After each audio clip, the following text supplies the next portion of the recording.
Welcome to Navigating Advocacy, the true crime podcast that goes beyond storytelling to ignite change and seek justice.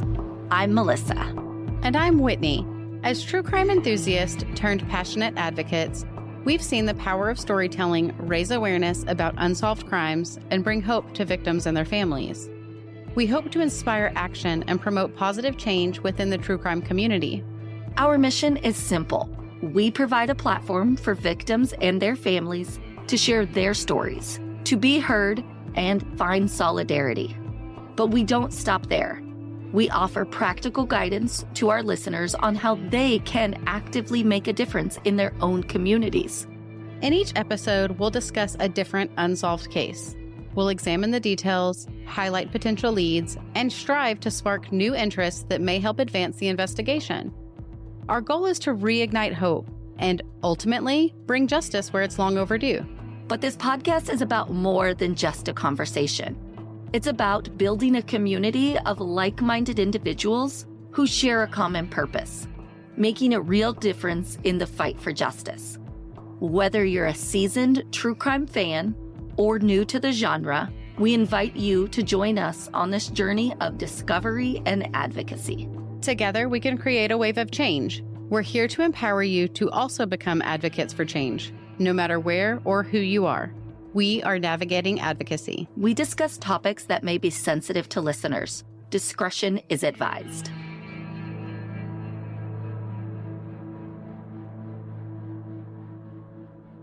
"1996 was a heck of a year.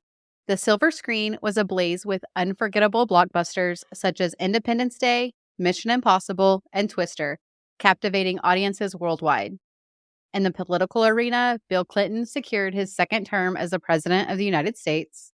Sports fans cheered as the Chicago Bulls achieved their remarkable fourth championship win, solidifying their legendary status.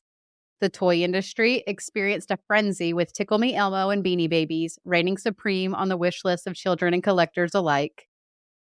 Meanwhile, the price at the pump was a mere $1.23 per gallon, providing a welcome respite for motorists. In the world of music, the country charts resonated with the soaring melodies of Faith Hill, Shania Twain, and Joe Diffie, whose hits undoubtedly echoed through the heart of Tennessee, where we are navigating advocacy this week. Nashville, Tennessee, a truly unique city celebrated as the cherished music city. Here, the echoes of melodies and lyrics reverberate through the iconic Grand Ole Opry, the largest songwriters festival on the planet, and the warm embrace of numerous talented musicians who proudly claim the city as their home. But the history of Nashville stretches far beyond its modern musical reputation. Centuries before the lively beats and harmonies took over, the land was graced by the presence of the Shawnee, Cherokee, and Chickasha tribes, leaving behind their rich cultural heritage. Tennessee holds the distinction of being the last state to join the Confederacy in the year of 1861, marking a pivotal movement in its past. It's crucial to acknowledge another aspect of this city's reality, a concerning issue that demands attention. Despite its beauty, rich heritage, and musical enchantment, Nashville grapples with a persistent challenge: a high crime rate that has persisted over the years. Particularly concerning is the alarming rate of violent crime. We saw this when we visited. I happen to love Nashville. I think it is an amazing city that has so much going on. Food is amazing. Nightlife is amazing. I've been there a few times, so I love it. And it's absolutely beautiful. Yes. The alarming rate of violent crime nearly doubles the state average. Shockingly, your chances of falling victim to such crime stands at 1 in 84, an unsettling statistic that requires serious consideration. To put the scale of the issue into perspective, the year of this crime saw just shy of 100 reported murders, approximately 400 rapes, over 1,500 robberies, and nearly 6,000 assaults. A stark reminder of the importance of addressing and combating crime effectively in this vibrant city. We saw this firsthand when we were there earlier this year while advocating for Laresha and Wanda Walker.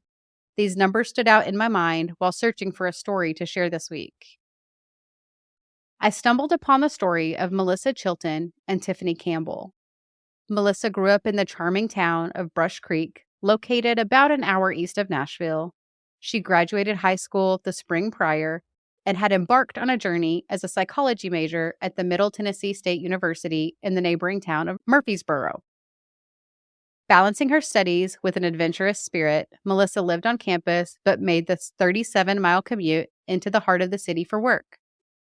Melissa's friend and co-worker, Tiffany Campbell, who also had her own story to tell, attended McGavick High School right there in Nashville.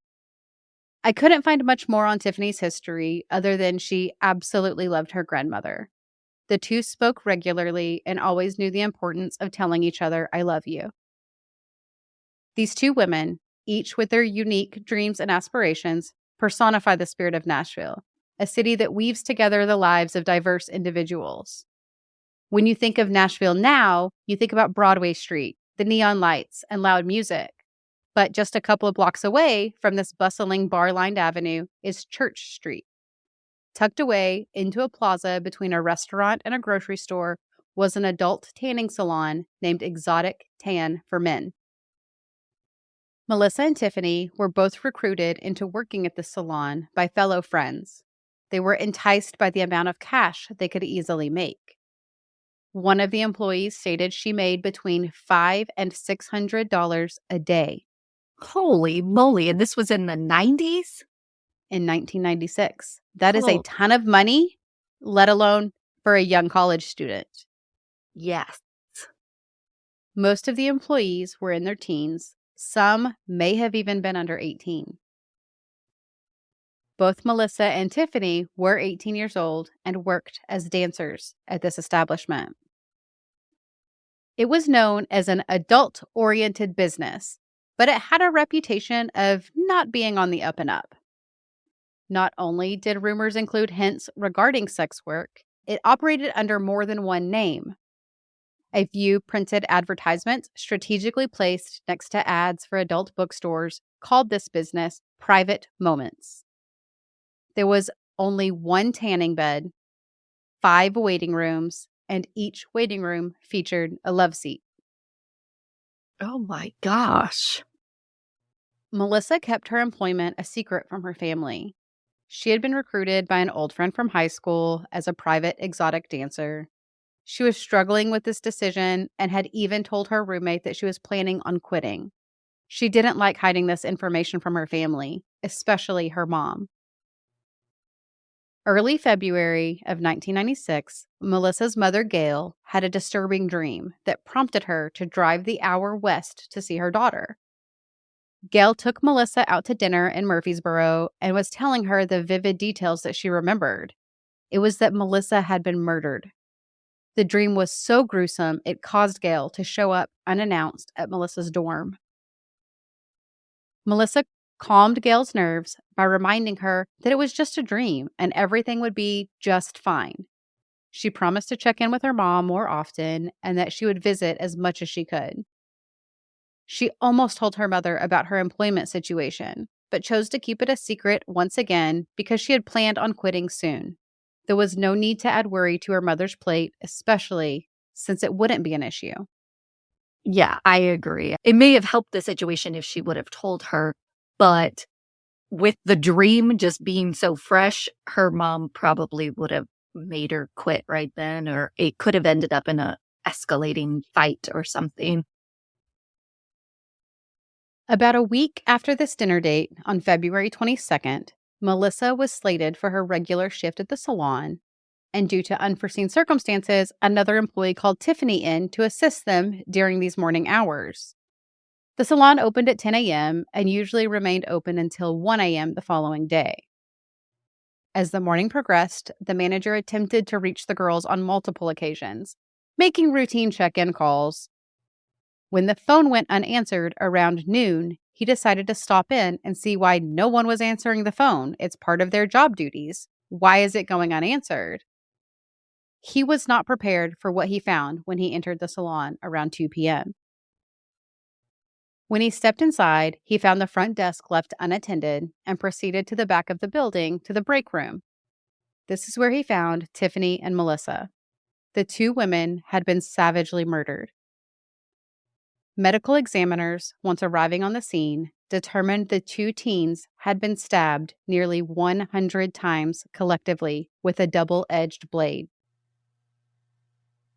The act of stabbing is incredibly intimate. Tiffany had a significant amount of defensive wounds, and over 70 of the wounds were counted on her body alone. Investigators immediately believed that the women knew their attacker and that the assailant was familiar with the location. The salon was equipped with a door lock that required you to be buzzed in. The patron must then sign in before being escorted back to one of the waiting rooms. The last customer had signed in at 11 a.m., leaving an approximate 3-hour window of when Melissa and Tiffany could have been murdered. Police originally reported that both Tiffany and Melissa likely had, quote, a lot of boyfriends, end quote, and that it was a regular occurrence for customers to cause problems in the past. But not murder. There's a big fat difference between a ruckus and murder. I imagine that these customers claim dibs on their favorite dancers, which may create some drama, a little bit of jealousy with other patrons, but I'm not sure I would call them boyfriends of the dancers. Yeah, exactly. They probably didn't even know their real names. They could have had stage names, or I can only imagine they probably had disorderly conduct. If the police were receiving a lot of calls to the establishment, it is definitely not in the realm of murder, and these paying customers are not their boyfriends. Sorry.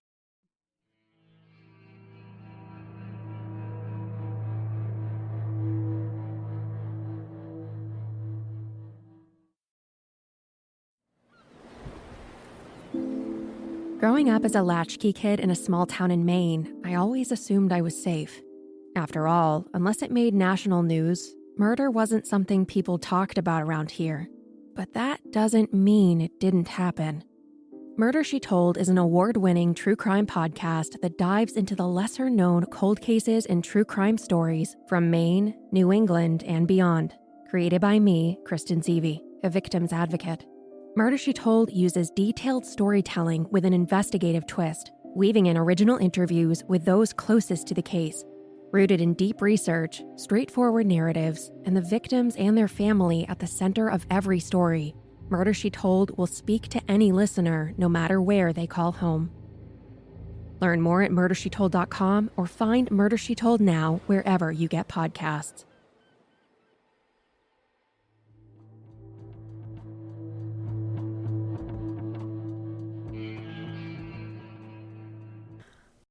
This raised a lot of questions with me, the fact that these two teenage girls were left alone to operate this business. If you look at other establishments of similar genres, there's bouncers, there's security, there's additional people on site to provide a safe environment for the performers. The fact that there was two teenage girls alone in this establishment already raises a lot of red flags. Agreed. So with many establishments that deal in cash, surveillance is a top priority. The salon had cameras that recorded onto a VHS system. The assailant knew enough about this establishment to take the machine with them out the back door, removing any video evidence of who the murderer could be. They also seemingly knew the layout of the salon, with the women being murdered in the back room as opposed to a waiting room or in the front of the location. Oh, that is super suspicious. Along with the footage, Melissa and Tiffany's wallets and identification were taken. Law enforcement ruled out robbery as a motive fairly early on, as patrons paid by dropping their money into a locked safe, which remained untouched. The employees were not allowed to bring cash into the salon, and while Melissa and Tiffany's wallets were taken by the murderer, law enforcement believes it was for the purpose of taking their identification more than any money they may have. The murder weapon was not found, but a military-style sheath was left behind. Many fingerprints were gathered and filed, but no immediate matches were made. Investigators went as far as climbing on the roof of the building to look for any potential evidence that may have been tossed. Gail was at dinner with a friend when she received a page from her son. Not knowing this call would change her life, she phoned home and her son handed the receiver to an officer. He informed her that her daughter had been murdered. She didn't believe them at first and thought perhaps they had called the wrong person. She felt for that individual and said, "You need to find this woman's loved ones." She didn't know Melissa was working in Nashville, let alone at this type of establishment, so she was in denial at first. Detectives explained that she had been positively identified as one of the deceased by the manager and that they would need to speak with her. Gail's world came crashing down. The women's bodies were sent for autopsy and then released to families for funeral services. Determined that there would be a quick resolution, Gail went to the police department the Monday after Melissa's memorial, preparing to face her daughter's killer. She didn't know that it would take almost 2 decades before there would be any traction in Melissa's case. Over the years, the women's murder became a somewhat topic of interest in Nashville. Law enforcement claimed it was one of Tennessee's most notorious unsolved crimes, but it didn't receive as much media attention as one might think. A handful of articles were peppered throughout the media, but almost always with what I would consider a degrading headline. There was far too much focus on the nature of the women's work and not enough focus on the women themselves. Many rewards were offered and multiple suspects were investigated, including mass murderer and death row inmate Paul Dennis Reed. Nashville Metro PD continued to work the case. Their cold case unit's motto is never give up, and they never did. February 21st, 2013, just 1 day shy of 17 years, Gail had a name and a face of her daughter's alleged murderer. A grand jury indicted Tiffany Campbell's ex-boyfriend, Patrick Lamont Streeter, on 2 counts of premeditated first-degree murder. Streeter was on the person of interest list from the beginning because of his ties to Tiffany, but law enforcement didn't have enough evidence to act. Back in 1996, Streeter was a star athlete at McGavock High School, the same high school Tiffany attended. He went on to become a football coach at Jesuit High School in Sacramento, California, and also worked as a security guard until he lost his job in February of 2002. Some reports stated that losing his job made him snap, and Streeter went on a violent robbery spree and attacked elderly women. A witness wrote down his license plate and reported him to the Placer County Sheriff's Department. He pleaded guilty and was sentenced to 12 years in prison. Law enforcement awaited Streeter to finish out his sentence in California before requesting his extradition to Tennessee to face murder charges. Prosecutors spoke to Streeter's ex-wife, who told detectives that he had once owned a knife identical to the military-style knife used in the murders. A partial DNA sample was gathered on the knife sheath that showed a possible link to Streeter, but it was a low possibility. One of the exotic tan employees interviewed by police even told law enforcement that Streeter had come in the day prior to the murders, and when he learned that Tiffany wasn't there working, he became angry and stormed out. Motive? Perhaps. Law enforcement believed from the beginning that the murders were a crime of passion. Could it be a lover's quarrel gone wrong? Investigations and evidence continued to point to Tiffany being the main target of the attacks. Over the next 5 years, the state worked to build a case strong enough to deliver a conviction. Prosecutors sought the most advanced scientific testing and DNA analysis they could find. Hearing after hearing commenced, gaining no real traction towards a conviction. Streeter maintained his innocence over these 5 years. He stated he was at his mother's house during the murders. He even had phone records to show that he was speaking to his then-girlfriend around 11:22 a.m. His attorney claims there was no way he could have a 7-minute long conversation, hang up, travel to Exotic Tan, commit these murders, and get away with it before the manager arrived at 2 p.m. Prosecutors originally pushed to say that it was indeed possible, a tight timeline, but he could make it happen.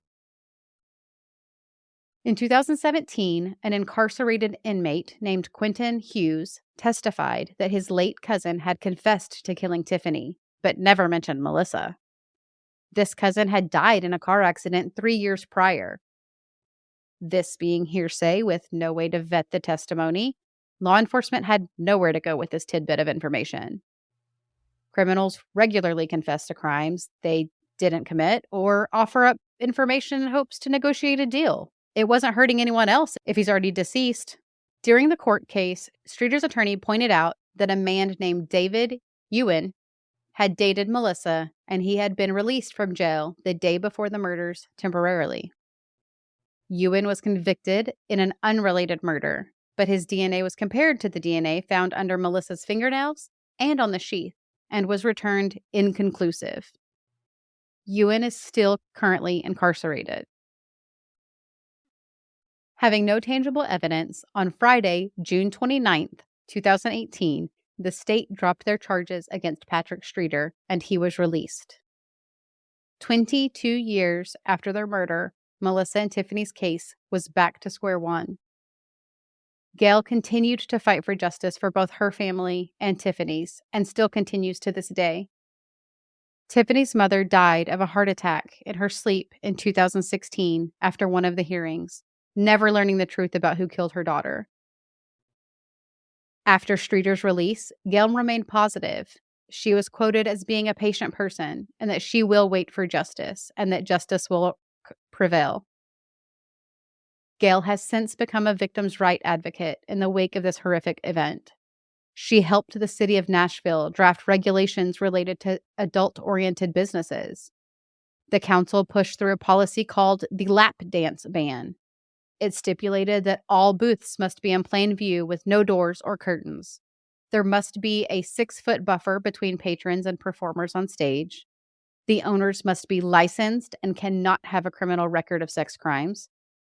Performers must also have a city permit and cannot have a criminal record of sex crimes. All clubs must be closed by 3 a.m. and cannot open before noon on Sundays. All of these stipulations remain in effect today, with the one amendment to change the 6-foot buffer to a 3-foot buffer. Gail firmly believes that had these policies been in place when Melissa was working, both her and Tiffany would still be alive. Tiffany Campbell and Melissa Chilton's murder remains unsolved, almost 3 decades later. The establishment has long since been bulldozed and a new building erected in its place. If you know anything about what happened at the Exotic Tan for Men on February 22nd, 1996, please contact Nashville Crime Stoppers at 615-74-CRIME. The owner of the establishment also went without any prosecution whether or not some of his employees were underage, as he moved to Texas. Wow. First of all, Melissa's mom is a amazing human being for getting all of that done. That's a lot of legislation that she got passed in the state that can literally save more lives. Do you know how far it was from when Melissa's mom had the dream to when she really was murdered? It was between a week and 10 days. That's crazy. Oh, that's so terrifying. There's several interviews that I listened to of Gail speaking, and she seems very self-aware. She talks about how she had another dream that Melissa was walking down the hallway in their house, and when Melissa approached her and hugged her, it woke her up. The feeling of the hug woke her up for the day, and her husband said, "Well, do you know what today is? It was Mother's Day." Oh my God. I'm like literally about Goosebumps. to cry. Yeah. That's insane. That's insane. Like insane in a good way. Oh my gosh. Yeah. That is just crazy. Yeah. I have never heard of this case. Not even a blip on the radar for me, which is shocking because this is absolutely brutal of a murder. It's double murder. Unfortunately, it has a moniker, which I chose to not use because I think monikers are stupid and it takes away from the victims, but it is known in Tennessee as the tanning bed murders. Ugh. Yeah, and when you told me about the name, the tanning bed murders, I just automatically start thinking of Final Destination. Mm-hmm. And this case is, I don't know, I'm just shocked by it. We would like to extend a thank you to the ever-talented Kyle Rebar for his audio work on today's episode. Just by listening to our content, you too are advocating for justice for these families. Thank you for making a difference in their lives as well. We want to share a few ways you can support us to continue our mission. You can become a Patreon subscriber for as little as $5 per month, or a simple rate and review on your favorite podcast platform helps us get in front of someone who may know something. We will continue to shed a light on the forgotten victims, untangle the webs of deceit, and examine the eerie coincidences that make these cases so compelling. We believe that working together can affect change and create a world where victims are heard, justice is served, and communities are empowered to make a difference, no matter where or who they are.